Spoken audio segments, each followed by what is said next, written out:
Okay, I'm Rachel, and I am going to be backing up my partner over here, Akil, on the fact that animal cloning for use as food consumption should be illegal. And I'm basically just going to talk about about the FDA report. I'm mostly going to focus on that. Well, the FDA report basically said, they conducted a study that said that cattle, swine, and goat clones and the offspring of any clones traditionally consumed as food are safe for human and animal consumption. That's from the FDA.gov website, from the report. But I just want to talk about how that the studies that were conducted that the FDA used to look at the results of animal cloning and its safety, they came from, I don't know a better word, but shady sources.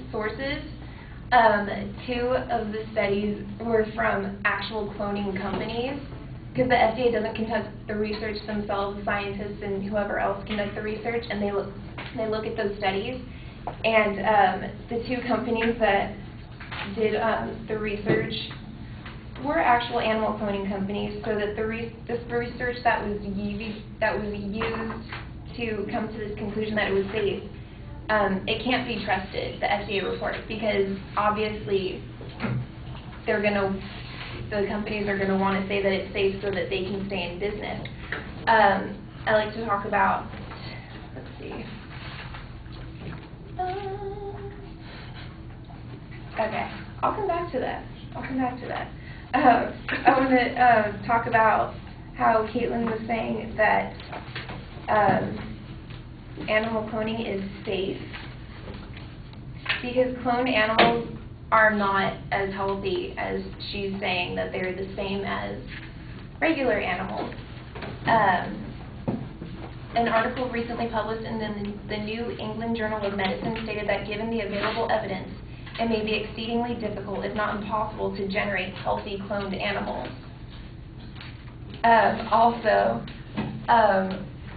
A large proportion of cloned animals have been documented as frequently suffering from severe physiological abnormalities and physical defects, such as impaired immune systems, respiratory distress, abnormally large heads or bodies, and organ dysfunction. In the abnormally large heads or bodies, that's actually called large offspring syndrome, which has, I think, it's like 50% more likely to happen in the cloned offspring than natural offspring.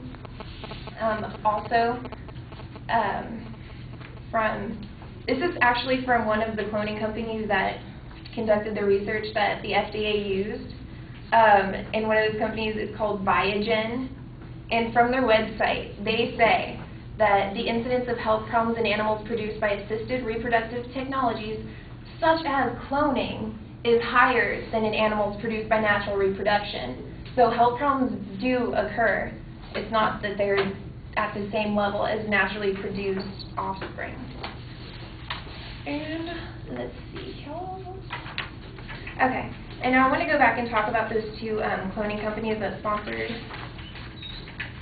the FDA research. Let's see.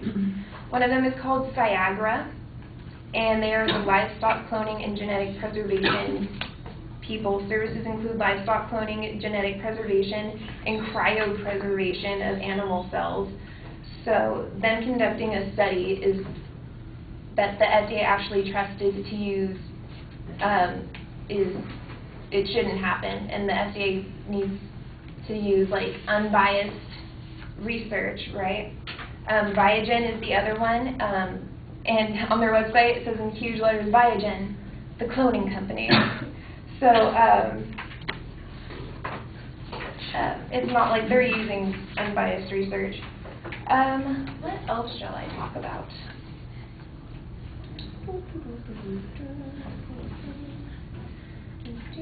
Oh, I want to point out that Caitlin, she actually contradicted herself when she said that she mentioned that clones are not genetically modified. Cloning does not include genetic modification, but actually she said later that they genetically modify, they insert things like extra calcium and things like that to make the animal produce healthier milk and whatnot.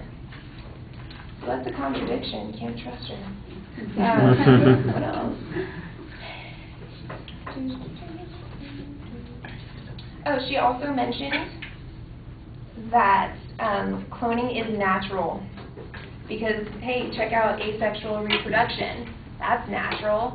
Well, the difference between asexual reproduction and what happens in cloning is that in asexual reproduction, there's just a plant doing its own thing, right?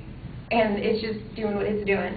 But in cloning, humans are getting involved, and they actually do have to inject hormones into the animal. According to the AAVS.org, researchers typically must inject a female with hormones to induce her to super ovulate so that they can harvest her eggs surgically. And then the embryos are incubated and then implanted. And so they are, you know, they're trying to get the best genetic breed that they can, so they're doing things to the clones to make them at the highest quality possible. So they are modifying them in such a way. Oh, and okay, it weirded me out so bad. She mentioned, just real quick, she mentioned how there are cloned meats on the shelves today, and you don't know if you're eating them or not. That's my point. Like, that's horrible. A lot of people don't disagree from the statistics that he gave. 66% roughly of people don't agree with animal cloning, and if given the choice, they would not like to eat it. You know, they don't agree with it. They're not going to eat the animals. So it's extremely frightening that we're not even given the option of saying no to cloned meat. It's on the shelves already. That's weird.